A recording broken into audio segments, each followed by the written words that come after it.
et bienvenue pour cette seconde vidéo à propos des angles. On va un peu voyager ici dans les 11 types d'angles dont on va parler en première année. La question à se poser évidemment, c'est critères de classement. Bien sûr, tout ce que vous avez vu en primaire est toujours valable. On peut bien sûr d'abord classer les angles d'après leur amplitude. Voilà, donc d'après leur amplitude intrinsèque, ça veut dire que c'est une propriété de l'angle à lui tout seul. Puisqu'on va voir dans le secondaire que ce qui est intéressant, c'est d'étudier les angles quand ils sont associés par 2 ou par 3. Ça permet de dégager des propriétés et d'avancer dans d'assez belles choses en géométrie. Donc ici, dans la partie bleue, dans cette grande accolade, nous allons voir vraiment comment on peut les nommer en fonction de leur amplitude à eux seuls. Il ne sera chaque fois question que d'un seul angle dans cette partie-ci. Donc le premier, et forcément c'est pas le meilleur, puisqu'il s'appelle l'angle nul.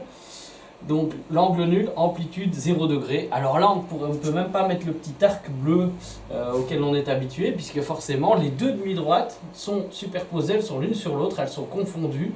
Donc la demi-droite OA est sur la demi-droite OB, et vice-versa. Du coup, voilà le seul dessin qui peut correspondre à un angle nul. Son amplitude, bien sûr, est de 0 degré. Alors vous le connaissez, c'est le plus classique, c'est souvent avec cela qu'on travaille. L'angle aigu, l'amplitude de l'angle AOB est strictement comprise entre 0 degré et 90 degrés. C'est l'angle aigu. L'angle droit, que j'ai fait noter ici en rouge, premier cas particulier, l'angle droit, puisqu'il permettra de, évidemment c'est la perpendicularité, donc ça va permettre d'avancer dans pas mal de théorèmes en mathématiques. C'est une amplitude particulière, l'amplitude 90 degrés, c'est pour ça que je l'ai noté en rouge. Et il se code toujours avec une petite équerre qu'on peut mettre soit comme ceci, soit dans l'autre sens, à l'intérieur de l'angle.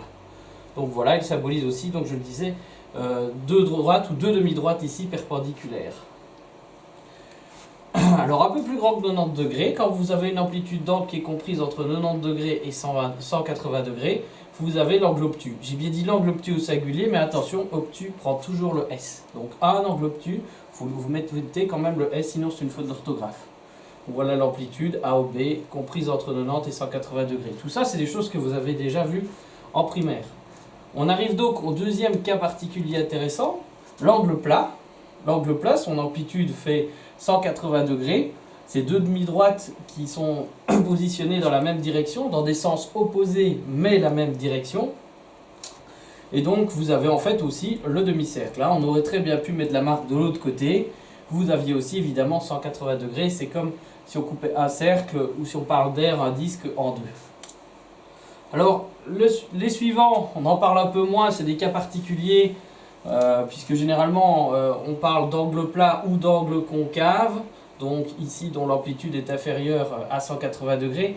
Quand l'amplitude de l'angle est comprise entre 180 degrés, l'angle plat, et 360 degrés, tout le cercle, on appelle ça un angle rentrant. C'est un cas assez particulier qu'on étudiera très très peu. Il n'est même pas présent dans vos notes de théorie. Et encore un cas très très particulier aussi. Comme vous aviez l'angle nul, vous remarquerez que les deux dessins sont presque similaires. En fait, pas du tout. Les dessins sont similaires, certes. Là, évidemment, les deux demi-droites sont toujours superposées.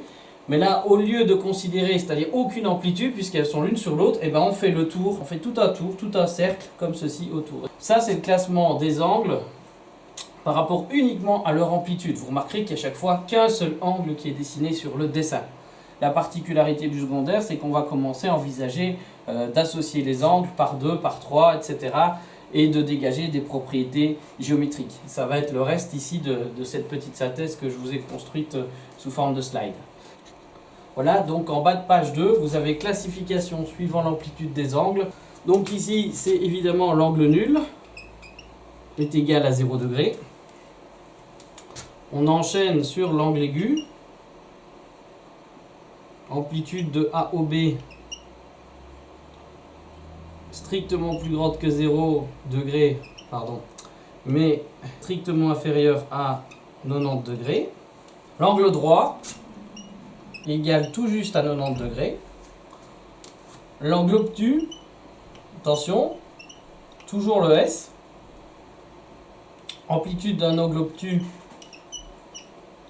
strictement comprise entre 180 degrés et 90 degrés. l'angle plat.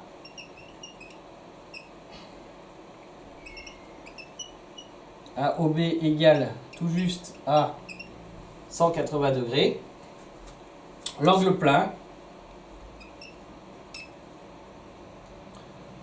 AOB égale 360 degrés.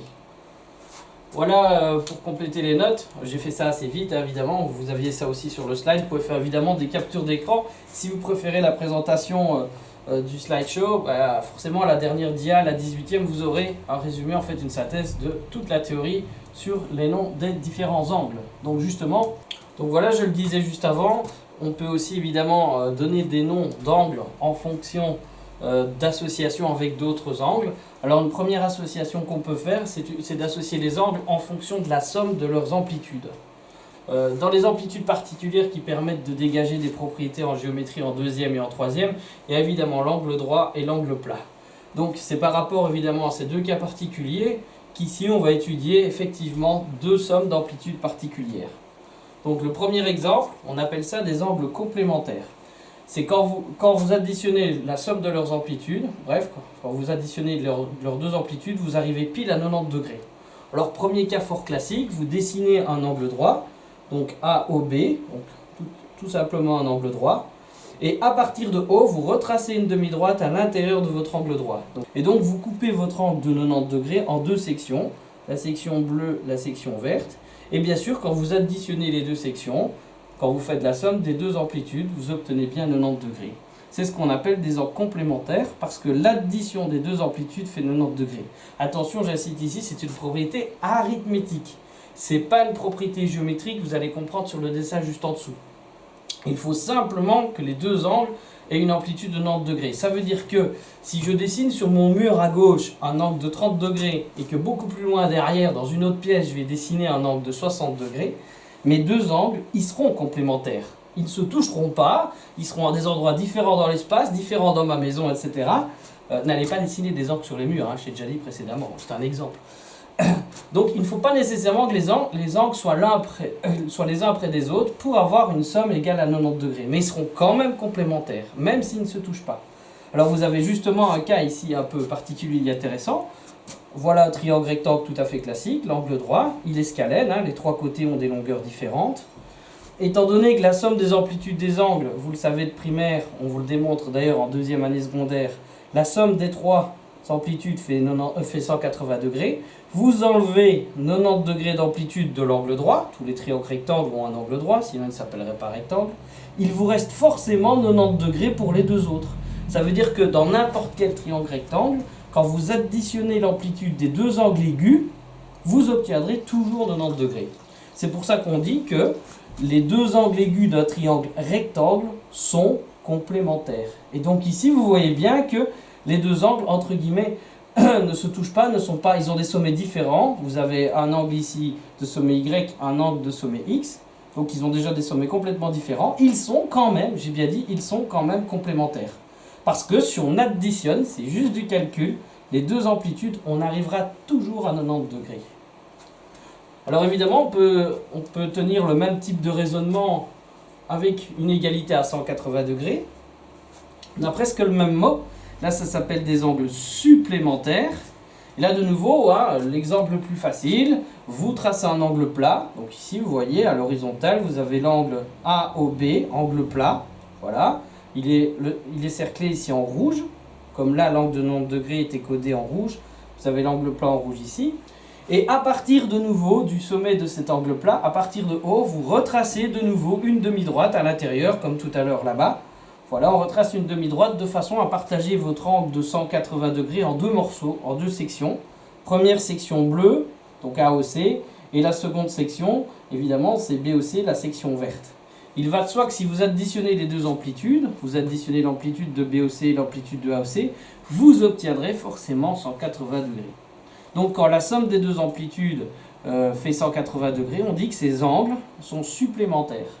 De nouveau, je peux très bien dans ma cuisine aller dessiner un angle de 30 degrés, si jamais, et puis dans mon salon à côté, je vais dessiner un angle de 150 degrés, 30 plus 150, ça fait bien 180 degrés, c'est de l'algèbre, c'est de l'arithmétique précisément. Donc les angles sont supplémentaires, ils ne sont pas au même endroit dans la maison, ils ne se touchent pas du tout, ils ne se voient pas, ils ne se regardent pas l'un l'autre, ils sont dans des pièces différentes, ils seront quand même supplémentaires. Donc j'insiste, complémentaire et supplémentaire, c'est une propriété arithmétique. Elle n'a rien à voir avec la disposition des angles. Ils peuvent même être sur des feuilles différentes, dans des cours différents. C'est pas pour ça qu'ils ne sont pas supplémentaires ou complémentaires. Ça dépend uniquement de la somme de leurs mesures. Exemple justement, comme tout à l'heure, hein, voilà trois angles qui n'ont pas le même sommet. Là, ils ne l'avaient pas non plus. Ici non plus. Et pourtant, ils sont supplémentaires. Vous l'avez vu en primaire, je le disais tout à l'heure, c'est démontré en deuxième.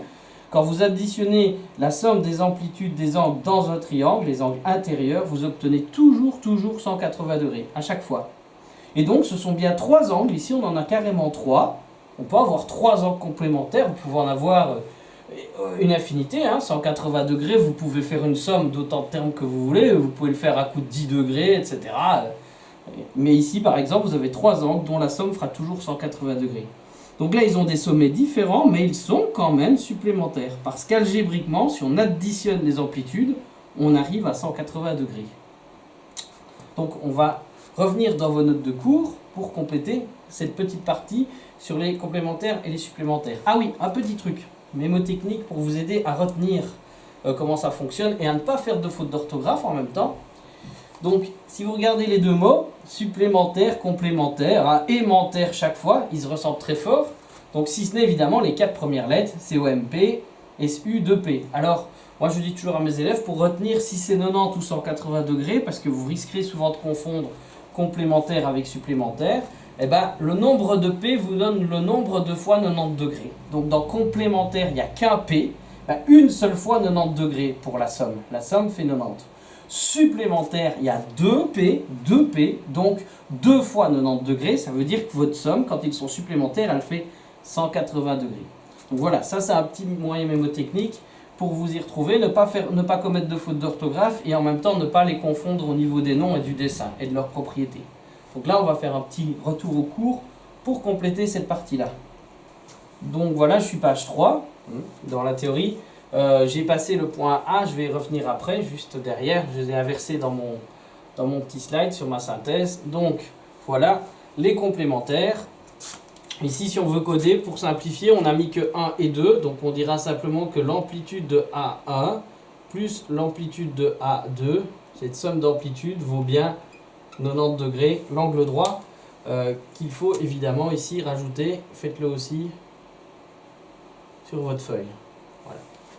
Alors je le disais, voilà, donc l'angle C ici et l'angle B sont aussi complémentaires, comme je vous l'expliquais, c'est un triangle rectangle, si on a déjà 90 degrés là, il ne reste que 90 degrés forcément, la somme faisant 180, il ne reste que 90 degrés pour l'addition des deux autres, donc forcément par définition ici on peut dire que l'angle B, l'amplitude de l'angle B plus l'amplitude de l'angle C fait aussi 90 degrés. Et là, il y a déjà, vous voyez, comme tout à l'heure dans le programme, vous avez l'angle droit.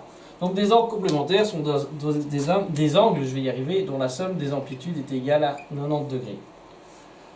Alors deux angles adjacents, je vais en parler juste après, complémentaires, forme, on va déjà le noter, comme ça ce sera fait. Un angle droit, on va venir sur le mot adjacent après, qui pour moi est peut-être le plus compliqué puisqu'il regroupe trois conditions, on va en parler. L'autre sorte, les angles supplémentaires, donc ici si on code, de nouveau on a l'amplitude de A1 plus l'amplitude de A2, mais cette fois-ci vous avez l'égalité à 180 degrés. L'angle plat, si vous voulez vous pouvez souligner 180 et faire un seul arc rouge, voilà, pour bien montrer que. Alors j'ai utilisé l'exemple du triangle tout à l'heure pour dire que les trois angles étaient supplémentaires, évidemment c'est juste. Il faut aussi savoir, ici vous avez un autre exemple, vous avez un parallélogramme, et en fait deux angles consécutifs, donc qui se suivent. Alors qui se suivent, si vous parcourez votre parallélogramme en suivant l'alphabet, par exemple A, B, C, D, deux lettres qui se suivent dans l'alphabet sont des sommets consécutifs. B vient juste après A, ils sont consécutifs. C vient après B, ils sont consécutifs. Des angles consécutifs, ils ont toujours aussi un côté commun. C'est une façon aussi de reconnaître facilement des angles consécutifs. Ils ont un côté commun.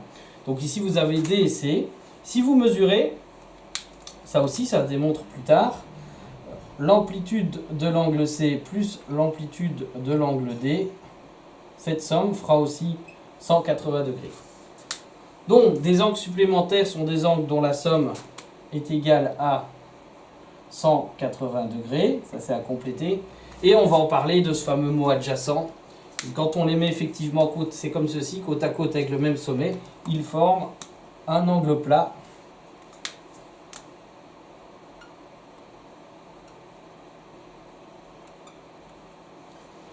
Donc, en faisant le petit retour aux pages de théorie précédentes, je viens un peu de vendre la mèche. Vous avez aussi une appellation d'angle, toujours par deux, ici uniquement par deux, en fonction de propriétés communes que ces angles peuvent posséder. Donc ils peuvent avoir certains points communs. Alors ces fameux angles s'appellent des angles adjacents, et dans ce mot adjacent, vous devez en fait entendre trois propriétés qui doivent être simultanément toutes réalisées, toutes vraies. Si l'angle, on va le voir dans la théorie, si l'angle ne réalise pas les trois conditions en même temps, enfin si les angles, pardon, puisqu'il s'agit de deux angles, si les deux angles ne réalisent pas les trois conditions en même temps, ils ne sont pas adjacents. Alors ces trois conditions, vous les avez là. Il faut qu'ils aient le même sommet, donc sommet commun. Il faut qu'ils aient un côté commun. Donc on voit ici que la demi-droite OB, elle est sur l'angle bleu, l'angle AOB. Voilà, c'est bien des côtés de l'angle bleu. Et cette même demi-droite OB, c'est aussi un des côtés de l'angle vert, donc l'angle COB. Donc c'est bien un côté commun. Et les deux angles, le bleu et le vert, sont de part et d'autre du côté commun. Alors pourquoi insister là-dessus? Ça veut dire qu'en fait, ils ne se superposent pas. Vous n'avez pas un morceau de l'angle bleu qui va sur l'angle vert, ou ainsi de suite. Ils sont bien séparés par le côté commun, qu'on dit ici de part et d'autre du côté commun. Là, on va juste faire directement un retour immédiat justement à la théorie pour que vous distinguiez bien chaque condition une à une. Vous comprendrez mieux pourquoi c'est utile que les trois soient réalisés simultanément. Donc voilà, autre dessin, donc un zoom sur ce cas particulier que sont des angles adjacents. Donc ici, ils sont bien adjacents, vous avez un côté commun, représenté par la demi-droite AC, que je peux repasser en rouge, comme tout à l'heure. Donc voilà le côté commun. Ils ont bien un sommet commun, c'est A. Et ils sont bien de chaque côté, du côté commun. Si je repasse les marques, donc la marque d'A1, si je la fais en bleu, voilà, je fais en vert la marque de A2, voilà, on voit bien qu'elle ne superpose pas. La marque A2 de l'angle A2 reste bien en dessous du côté commun, et la marque de A1 reste bien au-dessus du côté commun. Alors ça, c'est le cas où ils sont évidemment adjacents. Donc on va voir un peu ce qui se passe quand une des trois ou plusieurs conditions des trois ne sont pas réalisées. On va chaque fois noter la condition qui ne fonctionne pas. Donc voilà trois cas.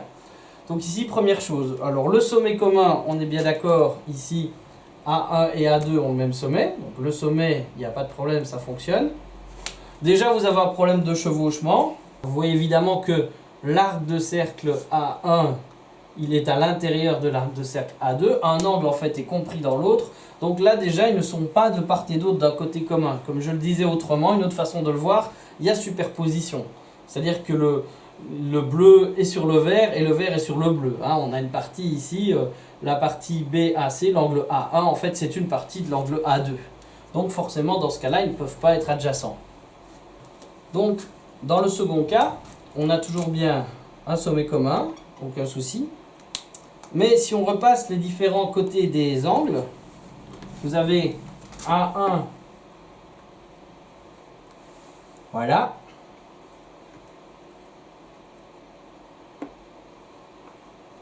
Il n'y a pas de côté commun. Donc forcément, ils ne se superposent pas, ça, il n'y a aucun risque. Donc là, ça ne fonctionne pas non plus. Et ici, voilà, la condition qui n'est pas réalisée, elle est triviale, puisque vous avez un angle de sommet A, et là, vous avez un angle de sommet B. Donc, ils n'ont pas le même sommet. Il n'y a même pas besoin, à la limite, d'examiner les autres critères. Alors, certes, ils ont bien un côté commun. Le côté AD, il appartient bien aux deux angles. Ça, c'est vrai. Certes, ils ne se superposent pas. Mais dès que vous avez une des conditions qui n'est pas actée, ici, c'est le sommet commun qui n'est pas bon, les angles ne peuvent pas être dits adjacents. Donc, c'est raté. Ici, c'est déjà faux. Donc on va compléter quand même évidemment la définition avec les trois parties. Donc deux angles adjacents sont deux angles qui possèdent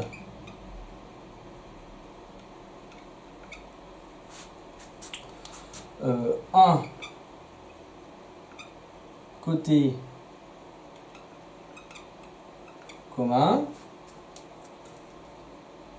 On pourra mettre des plus, on va mettre des virgules, parce qu'on est quand même en français ici.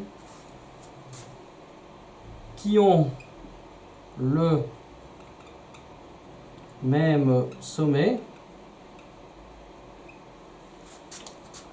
Et dernière, qui sont situés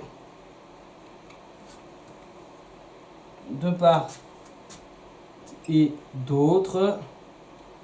Attention, il y a S à autre, c'est un piège. Du côté commun. Donc, ce sont deux angles qui possèdent un côté commun. Soulignez évidemment ce qui est important. Ils ont le même sommet. On aurait dû mettre qui partagent le même sommet, c'était plus joli, plutôt que qui ont, mais bon, voilà. Et qui sont situés, donc de part et d'autre,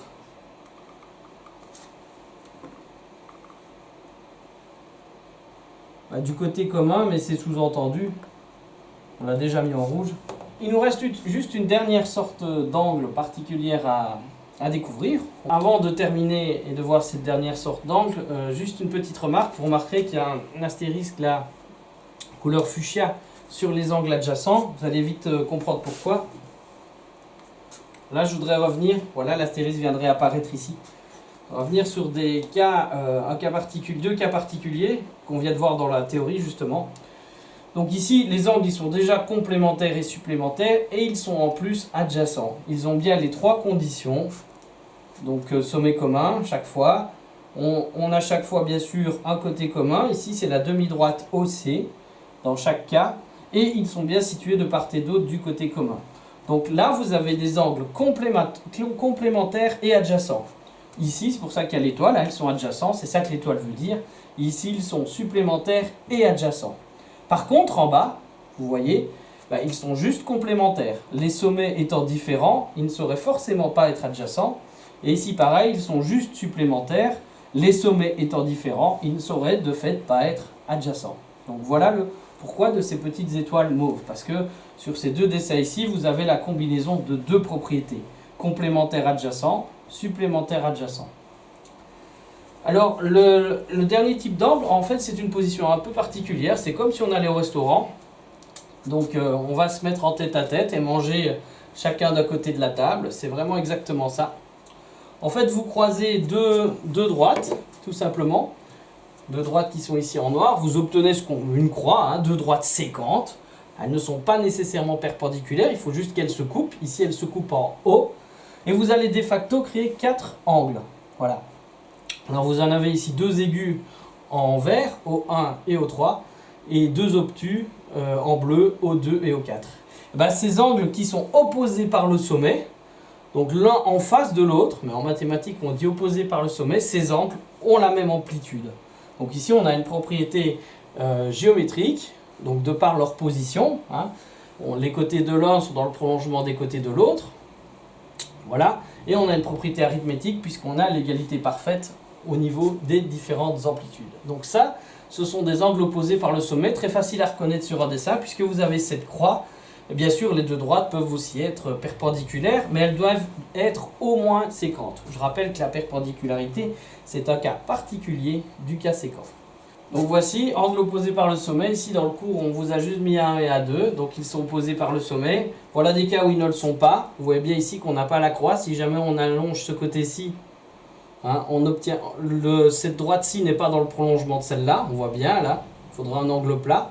Ici, on a un angle obtus. On n'a pas la fameuse croix. C'est vraiment ce qu'il faut mémoriser dans votre tête. Le croisement, la croix, le X si vous préférez. Plus ou moins ouvert, le X, hein, ça peut devenir un plus si les droites sont perpendiculaires. Ici, de nouveau, vous n'avez pas le fameux X. Vous n'avez que 3 demi-droites.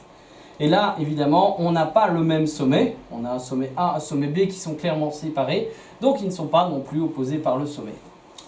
Donc, Des angles opposés par le sommet, la définition, possède des côtés dans le prolongement